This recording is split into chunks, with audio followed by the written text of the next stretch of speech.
नाशिकचं त्र्यंबकेश्वर सध्या चांगलंच चर्चेत आलेलं आहे. 12 ज्योतिर्लिंगापैकी एक असलेल्या त्र्यंबकेश्वर नगरीमध्ये थेट विश्वस्तच 3-3 हजार रुपये घेऊन आता भाविकांचे दर्शन घडू लागलेले आहेत. त्यामुळे नाशिक ग्रामीण पोलिसांनी कारवाई करत थेट विश्वस्तलाच अटक केली आहे. काय आहे हे सविस्तर प्रकरण पाहूयात या व्हिडिओच्या माध्यमातून. नमस्कार, मी किरण नाईक आणि तुम्ही बघत आहात लोकमत.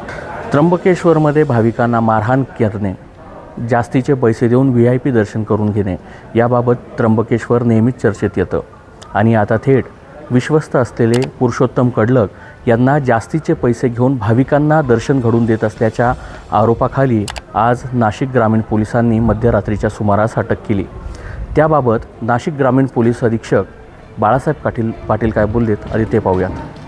परंतु या 200 रुपयाच्या फीच्या पाठीमागे त्यांना तात्काळ दर्शन व्हावं, VIP दर्शन आणि अधिक लवकर व्हावं यासाठी काही एजंट्स सातत्याने काम करत होते आणि त्यांना 3,000 ते 9,000 रुपये, कधीकधी 12-13 हजार रुपये सुद्धा त्यांच्याकडून घेतले जात होते. अशा स्वरूपाच्या तक्रारी या आमच्याकडे प्राप्त झाल्या होत्या. त्याचप्रमाणे नवनियुक्त जे जिल्हा सत्र न्यायाधीश साहेब आहेत, श्री रोकडे साहेब, तसेच ट्रस्टचे जे अध्यक्ष आहेत घुले मॅडम, यांच्याकडे या प्राप्त झालेल्या होत्या. या संदर्भात कारवाई करण्याचे आदेश हे माननीय सत्र न्यायालय यांच्याकडून मिळाले होते. या बाबतीमध्ये शनिवारी आम्ही स्टिंग ऑपरेशन केलं. भाविकांना कशा पद्धतीने 200 रुपयाच्या तिकिटामध्ये 3-3 हजार रुपये घेतलं जातं या बाबतीमधले संपूर्ण एव्हिडन्स बेस हे ऑपरेशन केलं गेलं. याच्यामध्ये जे सुरुवातीला आरोप पकडले गेले ते शनिवारी त्यांना अटक केली. त्यानंतर त्यांच्याकडून आणि इतर सर्व एव्हिडन्सच्या आधारावर काल रात्री 1 वाजता विश्वस्त त्र्यंबकेश्वर देवस्थान ट्रस्ट पुरुषोत्तम कडलक यास अटक केलेली आहे. याच्यामध्ये संपूर्ण ही कारवाई एव्हिडन्स बेस आहे. आतापर्यंत 2 लोकांना अटक केलेली आहे. आणखी काही नावं निष्पन्न झालेले आहेत आणि त्या नावाच्या आधारावर त्याचं व्हेरिफिकेशन झाल्यानंतर त्यांना लवकरच अटक केली जाणार. पुरुषोत्तम कडलकला अटक झालेली आहे आणि त्याचा नक्की काय रोल? या संपूर्ण रॅकेटमध्ये वेगवेगळ्या चैन आहेत, वेगवेगळी लोक नियुक्त केलेली आहेत आणि उत्तर दरवाजातून जी एंट्री केली जाते त्या दरवाजातून सोडताना ह्या ट्रस्टचा जो पद आहे त्या पदाचा वापर करून आतमध्ये सोडलं जातं आणि ही एखाद्या दुसऱ्या ग्राहकासाठी किंवा नातेवाईकांसाठी किंवा इतर कुठल्याही प्रोटोकॉलच्या अधिकाऱ्यांसाठी न करता या बाबतीमध्ये हे 200 रुपयाचे तिकीट घेतलेलं आहे त्या लोकांना अधिकचे पैसे घेऊन सोडण्यासाठी हे काम केलं जातं. सर, याच्यामध्ये आणखी कोणी विश्वस्तांचा सहभाग आढळतो? आत्तापर्यंत एकच विश्वस्तांचा सहभाग आढळलेला आहे. आणखी काही त्यामध्ये सहभागी असतील तर समोर जर पुरावे आले तर निश्चितपणे त्या बाबतीत कारवाई केली जाणार. सर, आतापर्यंत किती नेमकं काळाबाजार? 2 दिवसांपूर्वी नाशिकच्या त्र्यंबकेश्वर पोलीस स्थानकामध्ये एक गुन्हा दाखल झाला. यामध्ये 3,000 रुपये घेऊन भाविकांचं दर्शन घडवून देण्याच्या नावाखाली पुरुषोत्तम कडलक यांच्या पुतण्यावर हा गुन्हा दाखल झाला. त्यासोबत एक सहकारी पण होता. मात्र ह्या गुन्ह्यामध्ये पुरुषोत्तम कडलक यांचा सहभाग असल्याचं पोलीस तपासात निष्पन्न झालं आणि याबाबत नाशिकच्या जिल्हा आणि सत्र न्यायालयामध्ये पुरुषोत्तम कडलक यांना हजर करण्यात आलं. कोर्टामध्ये काय युक्तिवाद झाला, आरोपी असलेले पुरुषोत्तम कडलक यांच्या वकिलांनी काय सांगितलं आधी ते ऐका. मी काय युक्तिवाद केला याच्या अगोदर तपासी अधिकाऱ्यांनी कोर्टापुढं काय सांगितलं आणि काय रिपोर्ट म्हणजे रिमांड रिपोर्ट दाखल केला हे महत्त्वाचं आहे.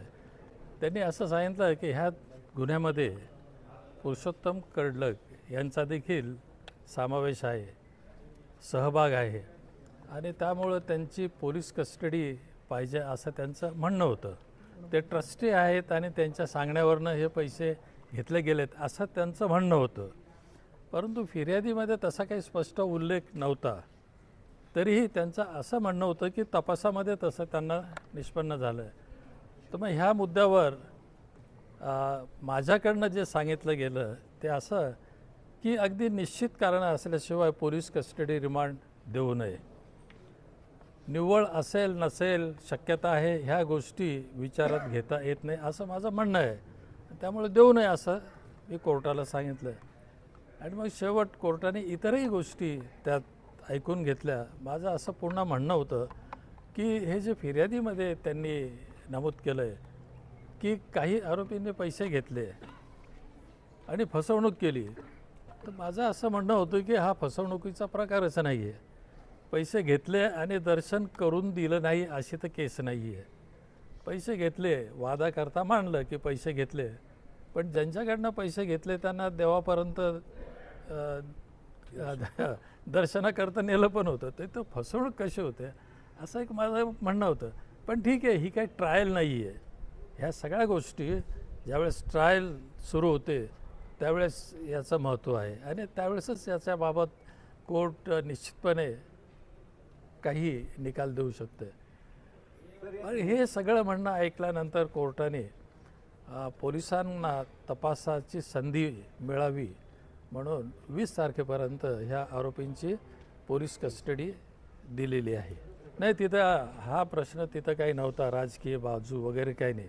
पोलिसांच्या रिपोर्टमध्ये जे काही त्यांनी तपासाच्या दरम्यान मिळवलं होतं त्याच गोष्टीशी संबंधित आहे.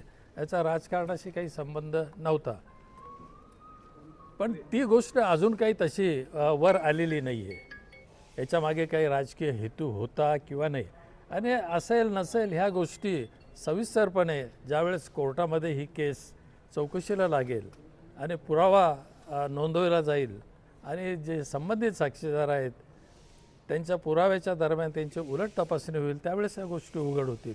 आज ही वेळ नाही आहे ह्या सगळ्या गोष्टी लक्षात घेण्याची. फोनवरनं बोलणं झालं, आता त्यात म्हणजे काय फोन रेकॉर्ड केला होता का असं काही दिसत नाही आहे त्यात.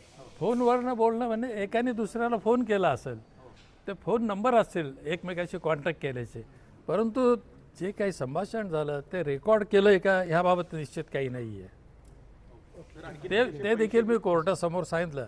पण असं असतं की ह्या स्टेजला सगळ्या गोष्टी कोर्ट विचारात घेत नाही. कोर्ट फक्त विचारात असं घेतं की तपासाकरता याची गरज आहे की नाही. फक्त हा एक लिमिटेड इश्यू तिथं असतो. भाविकांकडून 3,000 रुपये दर्शनासाठी घ्यायचे. खरं तर त्र्यंबकेश्वर 12 ज्योतिर्लिंगापैकी एक आहे आणि या ठिकाणी देशभरातून भाविक हे दर्शनासाठी येत असतात. आणि इथलेच विश्वस्त जर पैसे घेऊन भाविकांचं दर्शन घडवत असतील तर ही नक्की चूक कोणाची? खरं तर ह्यामध्ये हे विश्वस्त आता थेट देवाला देखील फसू लागलेले आहेत. म्हणून की काय, आज न्यायालयामध्ये पुरुषोत्तम कडलक यांना 20 तारखेपर्यंत पोलीस कोठडीही सुनावण्यात आली. या तपासाअंती काय समोर येतं, अजून कुणाचा सहभाग आहे हे पाहणं देखील तेवढंच महत्त्वाचं ठरणार आहे. आपल्याला या व्हिडिओबद्दल काय वाटतंय कमेंट बॉक्समध्ये नक्की व्यक्त करा. असेच नवनवीन माहितीपर व्हिडिओ पाहण्यासाठी लोकमतला लाईक आणि फॉलो करायला विसरू नका. मी किरण नाईक, लोकमत.com साठी नाशिक.